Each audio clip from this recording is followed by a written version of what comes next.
यहाँ पर इकट्ठा हुए हैं। मैंने पहले भी इस गांव में एक मीटिंग की थी, कनकवा गांव में, और कनकवा गांव की मेरी मीटिंग सबसे बड़ी मीटिंग थी। उसमें तमाम माताएं बहनें आई थी।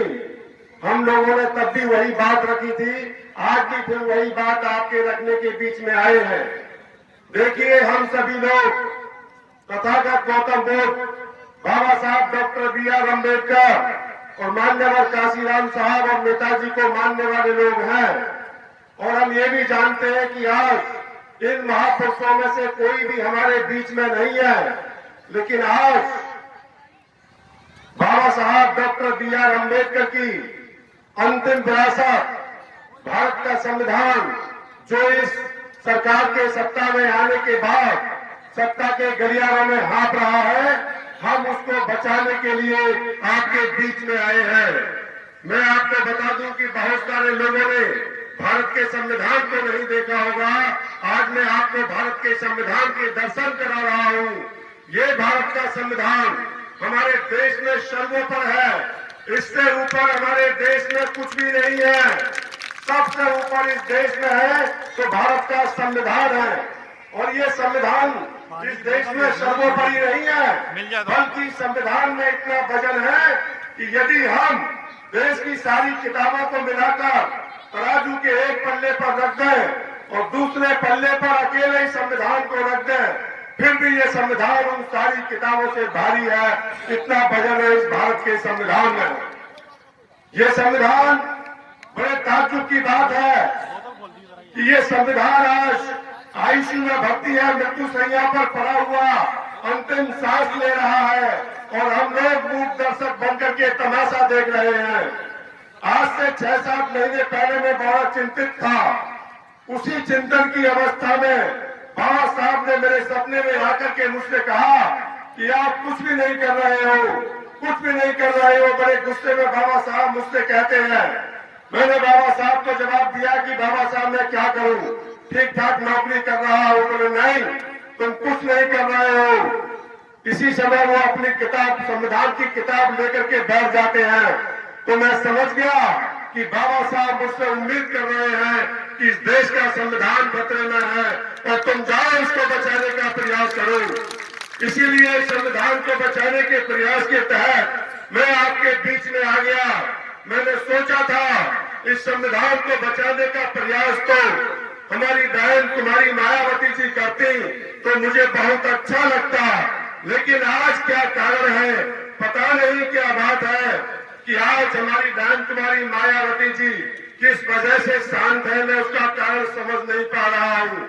इसीलिए मैं निकल पड़ा और उस सपने को साकार करने के लिए, जो सपना किसी जमाने में डॉक्टर लोहिया, डॉक्टर अम्बेडकर ने संजोया था, और उस सपने को साकार करने का कार्य हमारे नेता माननीय काशीराम साहब और नेताजी मुलायम सिंह यादव जी ने किया था।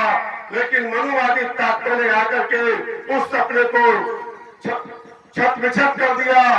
उसके बाद में हमारी बहन कुमारी मायावती जी और हमारे आदरणीय और महबूब नेता आदरणीय श्री अखिलेश यादव जी ने उस सपने को फिर से साकार करने का प्रयास किया, लेकिन वो प्रयास फिर मनुवादी ताकतों के द्वारा असफल कर दिया गया।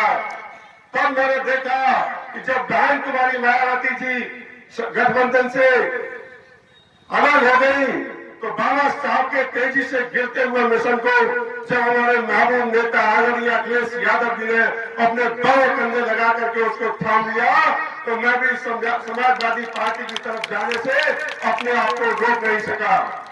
जब आदरणीय अखिलेश यादव जी ने मुझको ये बाबा साहब अम्बेडकर वाहिनी की कमान दी थी, तो मैंने उनसे कहा था कि सर, मैं अम्बेडकरवाद के आंगन में समाजवाद का फूल खिलाऊंगा और आप समाजवाद के आंगन में अम्बेडकरवाद का फूल खिलाओ, और दोनों फूल मिलकर के मान्यवर आदरणीय डॉक्टर बी.आर. अम्बेडकर और लोहिया जी, काशीराम साहब और नेताजी और हमारी बहन जी और अखिलेश जी के सपने को साकार करेंगे। आज वो सपना साकार होता हुआ मुझे नजर आ रहा है। साथियों, यहाँ पर जितने भी ओबीसी समाज के लोग बैठे हैं, वो एक बात जान लें उनके दिमाग में बहुत दिनों तक ये बात रही कि संविधान ने हमको कुछ नहीं दिया। यदि वो भारत के संविधान का आर्टिकल 340 पढ़ ले तो उनको समझ में आ जाएगा कि 340 में यदि बाबा साहब ने पिछड़ा वर्ग आयोग के गठन का प्रावधान नहीं किया होता तो कोई पिछड़ा वर्ग आयोग नहीं बनता, और अगर पिछड़ा वर्ग आयोग नहीं बनता तो उनको आरक्षण नहीं मिलता। इसीलिए ये संविधान सबको सुरक्षा की गारंटी देता है।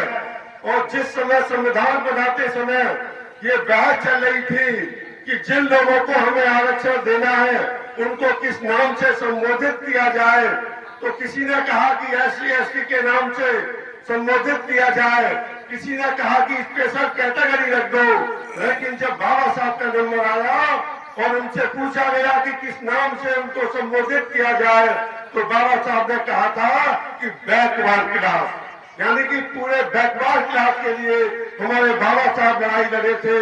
और आज उन्हीं के द्वारा वो जो संविधान है बाबा साहब का संविधान हम सब लोगों के रहते हुए सत्ता के गलियारों में हाँप रहा है और हम सबसे कह रहा है कि मैं भारत का संविधान हूँ, मैं भारत का संविधान हूँ, सत्ता के गलियारों में हाँप रहा हूँ, मुझे बचा लो भारतवासी, मैं तुम सबकी जीवन धारा हूँ।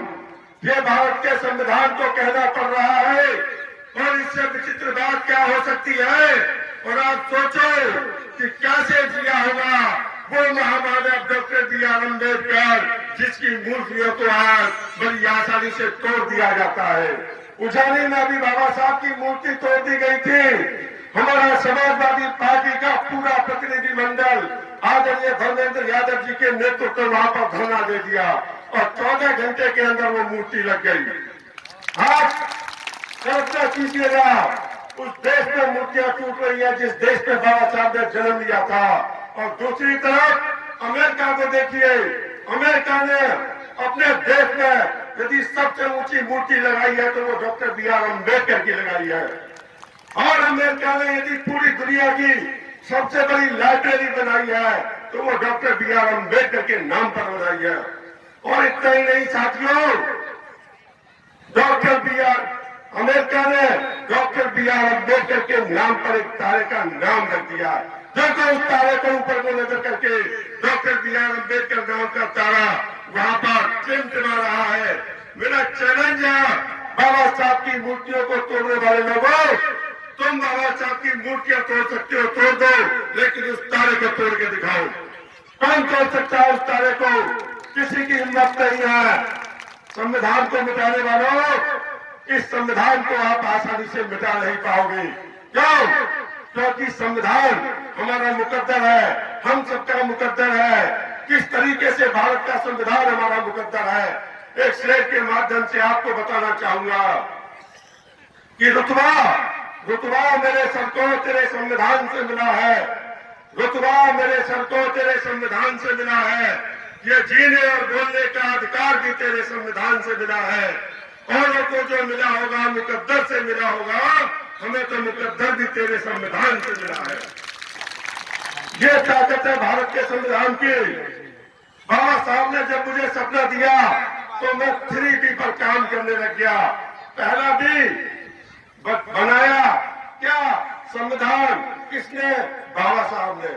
दूसरा भी क्या बताया?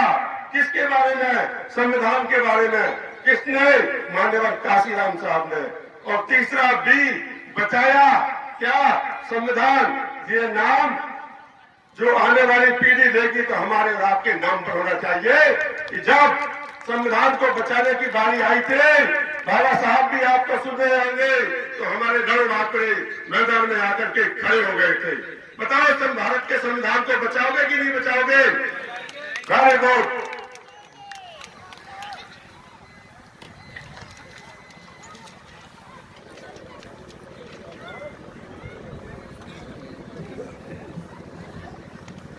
देखिए, ये जो संविधान है भारत का, बाबा साहब ने हमको ऐसे ही नहीं दे दिया। इस संविधान को बनाने के लिए बाबा साहब को कितने पापड़ बेलने पड़े थे। यदि उनके जीवन का आप एक दो किस्सा सुन लोगे तो आपकी रूह कांप जाएगी।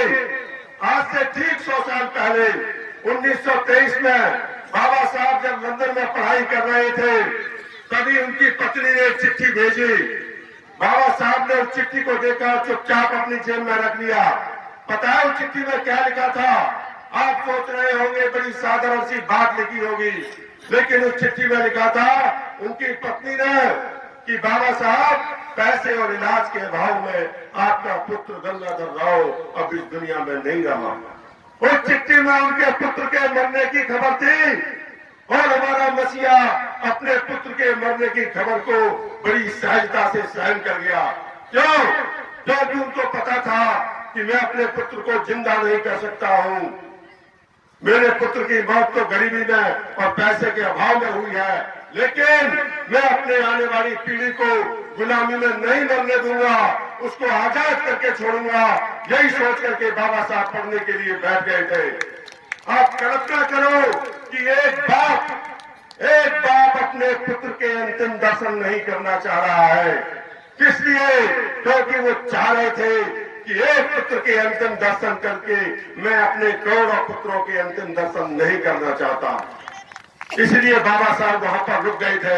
यदि बाबा साहब ने उस समय अपने घर पर आने की गलती कर दी होती तो आज भी हमारे आगे हारी और पीछे झाड़ू बनी होती।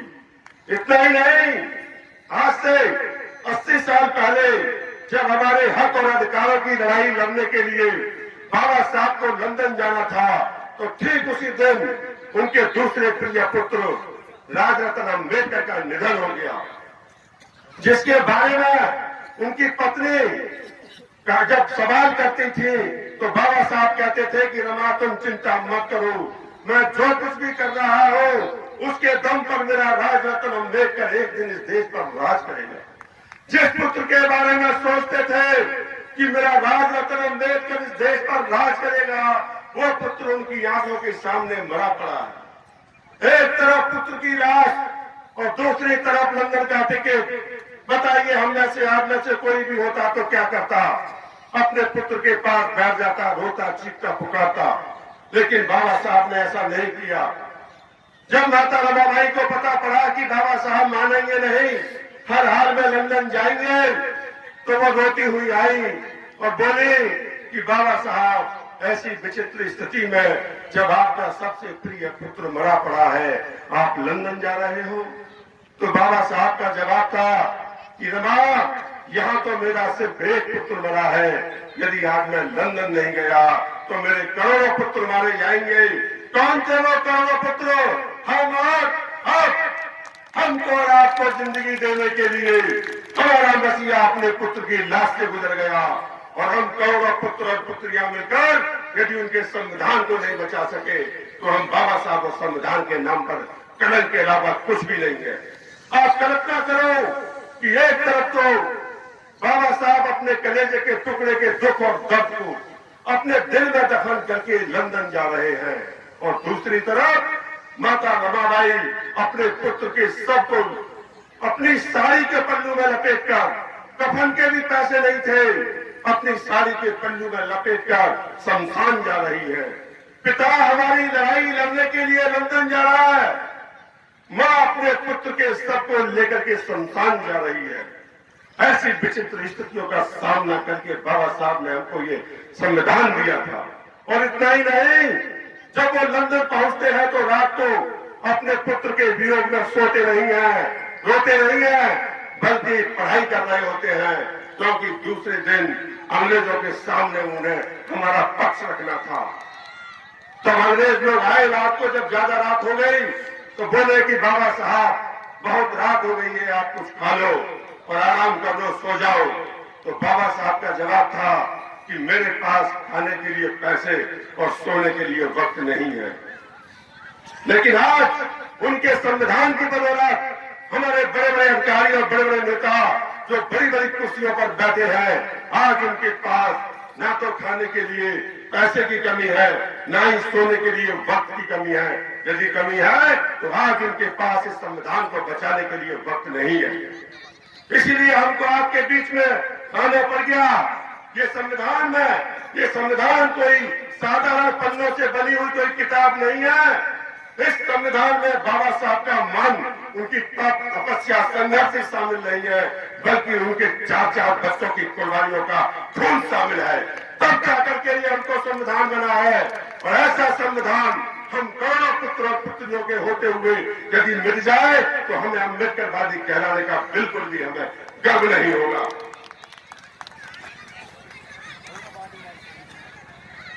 इसलिए इस संविधान को बचाना बहुत जरूरी है। लेकिन सबसे यक्ष प्रश्न यह है कि ये संविधान बचेगा कैसे, ये संविधान बचेगा कैसे। उससे पहले मैं आपसे ये जानना चाहता हूं, क्या मुझे को लगता है कि भारत का संविधान खतरे में है, या आपको भी लगता है कि भारत का संविधान खतरे में है? बताओ, खतरे में है कि नहीं? हाथ उठाओ। ये हाथ बाबा साहब के डॉक्टर अम्बेडकर तारे की तरफ उठ रहा है, हाथ उठाओ उनकी तरफ। तो फिर आपको यह भी पता होगा कि संविधान को किससे खतरा है, किससे खतरा है भारत के संविधान को? भारत के इससे, भाजपा से। Very good. तो इसका मतलब है कि भारत का संविधान कैसे बचेगा? बहुत साधारण सा उत्तर है कि जिस वजह से संविधान को खतरा है, जब तक वो वजह खत्म नहीं होगी तब तक भारत का संविधान बच नहीं सकता है। सही है गलत? इसका मतलब है कि भारत के संविधान को बचाने की प्रथम और अंतिम शर्त है इस सरकार को सत्ता से हटाना। लेकिन ये सरकार सत्ता से हटेगी कैसे, कैसे हटेगी? उससे पहले ये जानना होगा कि ये सरकार सत्ता में आई कैसे। हम सभी लोग जानते हैं कि कोई भी सरकार प्रधान से लेकर प्रधानमंत्री तक वोट के दम से ही सत्ता में आती है और वोट के दम से सत्ता से जाती है, और कोई तरीका नहीं है। सहमत है इस बात से? लेकिन हम ये भी जानते हैं कि हम वोट तो करते ही हैं, तो फिर सरकार सत्ता से जा क्यों रह रही? इसका मतलब है कि कहीं ना कहीं हमारे वोट करने का तरीका गलत है, तभी तो नहीं जा रही। और हमारा तरीका वही है जो भाजपा चाहती है। हमारा तरीका क्या है कि जब वोट डालने के लिए जाते हैं तो सपा वाले सपा में, बसपा वाले बसपा में, कांग्रेस वाले कांग्रेस में चले जाते हैं और भाजपा का रास्ता साफ कर देते हैं, और भाजपा भी यही चाहती है। सही कह रहा हूं या गलत है? इसका मतलब है कि हमें तरीका बदलना होगा, और यदि हम अपने तरीके से वोट करते रहे, यानी कि सपा वाले सपा में, भाजपा वाले भाजपा में और कांग्रेस वाले कांग्रेस में जाते रहे, तो ये सरकार अब तो क्या जिंदगी में कभी हटने वाली नहीं है। इसका मतलब हमें हर हाल में तरीका बदलना होगा। और तरीका क्या है, तरीका क्या है, हमें किसको वोट देना चाहिए? उसका जवाब ये है कि मान लीजिए मैं बहुत तगड़ा पहलवान हूं और पूरे बदायूं लोकसभा को चुनौती दे दूं कि कोई भी मुझसे कुश्ती लड़ लूं, तो बताइए ईमानदारी पूर्वक मुझसे कुश्ती लड़ाने के लिए आप अपनी लोकसभा के सबसे मजबूत पहलवान को लाओगे या सबसे कमजोर? सबसे, अरे जोर से बोलो भाई, सबसे मजबूत। मैंने अपनी नौकरी, परिवार सब त्याग दिया संविधान को बचाने के लिए, और आप जोर से नहीं बोल सकते हो? बताओ, सबसे मजबूत को लाओगे, सबसे कमजोर को? सारे लोग ऐसी आवाज दो तो मुझे भी लगे कि मेरी तपस्या कामयाब हो रही है। तो मजबूत पहलवान को देखते समय क्या उसकी जाति देखोगे, क्या उसका धर्म देखोगे, क्या उसकी पार्टी देखोगे? नहीं, सिर्फ ये देखोगे कि मजबूत कौन है। ठीक उसी तर्ज पर, ठीक बिल्कुल उसी तर्ज पर इस बार जब आप वोट डालने के लिए जाएं, क्योंकि आप जानते हो कि सरकार को हम अपने ताकत के दम पर नहीं हरा सकते, सिर्फ वोट के दम पर हरा सकते हैं। तो इस बार जो आप वोट करने के लिए जाएं तो बस 2-3 बातों का ध्यान रखना। पहली बात, वोट डालते समय जब आप निकले तो अपने बच्चों को खड़े कर लेना अपने सामने, उनकी आंखों में आंखें डाल करके देखना और कंधे पर हाथ रखना, और ये सोच के जाना कि बेटे और बेटी, इस बार मैं जो वोट करने के लिए जा रहा हूं, ये वोट राशन के लिए नहीं कर रहा हूं, ये वोट 1500 रुपए के लिए नहीं करूंगा, ये वोट शराब के लिए करने नहीं जा रहा हूं, बल्कि तुम्हारे भविष्य को बचाने के लिए वोट करने जा रहा हूं। क्यों? जब ईवीएम आपके सामने आ जाए, सारी चीजों को भूल जाना, वैसे तो ईवीएम से ये कहा जा रहा है, तमाम देश के अंदर प्रोग्राम चल रहे हैं, कार्यक्रम हो रहे हैं, विरोध प्रदर्शन हो रहा है कि ईवीएम हटनी चाहिए। हम भी चाहते हैं कि ईवीएम हटनी चाहिए, लेकिन ना हटे तो जिस समय ईवीएम आपके सामने हो, मान लेना कि अब इसमें कोई गड़बड़ी नहीं है। क्यों कह रहे हैं ऐसा? क्योंकि यदि गड़बड़ी है भी तो उसको सुधारना हमारे हाथ में नहीं है। जैसे कि आपकी भाषा में यदि यहाँ पर मक्का सूख रही हो और बरसात आ जाए तो बताओ, आप मक्का को बचाओगे या बरसात को रोकोगे? मक्का को बचाओगे, क्योंकि आपके हाथ में सिर्फ मक्का बचाना है, बारिश को रोकना नहीं है। इसीलिए आपके हाथ में सिर्फ वोट डालना है। दूसरी बात, ईवीएम पर बटन दबाने से पहले सोच लेना कि ये चुनाव हमारे लिए करो या मरो का चुनाव है। क्यों है करो या मरो का चुनाव? क्योंकि ये सरकार सत्ता में आ गई तो इस संविधान को हर हाल में खत्म कर देगी, और जब ये संविधान ही खत्म हो जाएगा तो हमारे जीवन का जब आधार ही खत्म हो जाएगा तो हमारे जीने का मतलब क्या रह जाएगा? इसीलिए ये हमारे लिए करो या मरो का चुनाव है। तीसरी बात, संविधान और लोकतंत्र को बचाने का आखिरी चुनाव है। क्या है? संविधान और लोकतंत्र को बचाने का आखिरी चुनाव है। यदि आखिरी चुनाव नहीं होता तो हम इतने भारी भरकम पैकेज को छोड़ करके आपके बीच में नहीं आते। और चौथी बात, ये चुनाव स्वतंत्र भारत के इतिहास का पहला और ऐसा अंतिम चुनाव होगा जो ना तो दो नेताओं के बीच में लड़ा जाएगा, ना दो पार्टियों के बीच में लड़ा जाएगा, ना दो गठबंधनों के बीच में लड़ा जाएगा, बल्कि ये चुनाव संविधान को मिटाने और संविधान को बचाने वालों के बीच में लड़ा जाएगा। एक तरफ भाजपा संविधान को मिटाने पर आमादा है और दूसरी तरफ इंडिया गठबंधन के नेता उस संविधान को बचाने का हर संभव प्रयास कर रहे हैं।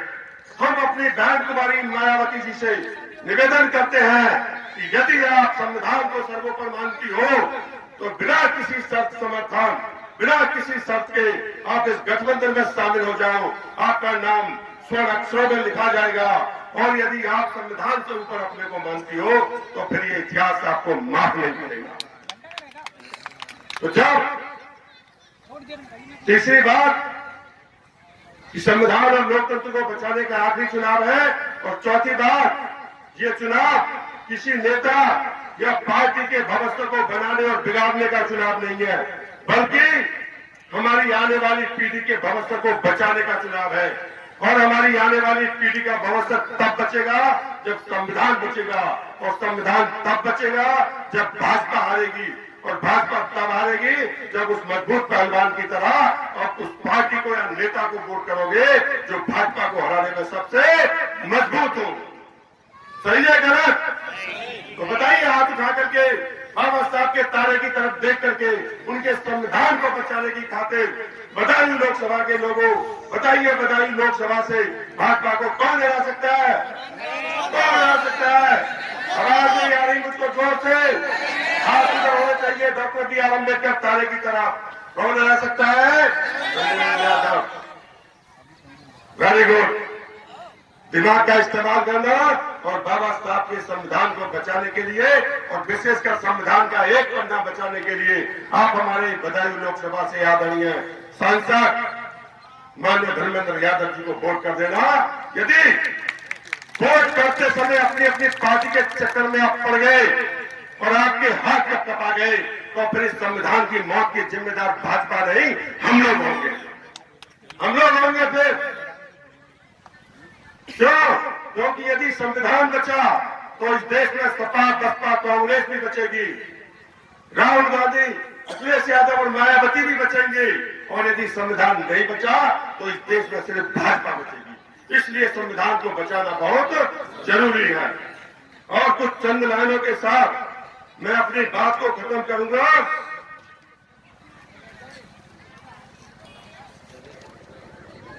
कि भाजपा क्या करेगी और आपको क्या करना है।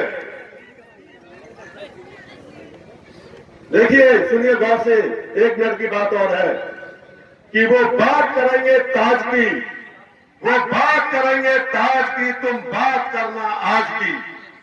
वो बात करेंगे 3 तलाक की, तुम बात करना 15 लाख की।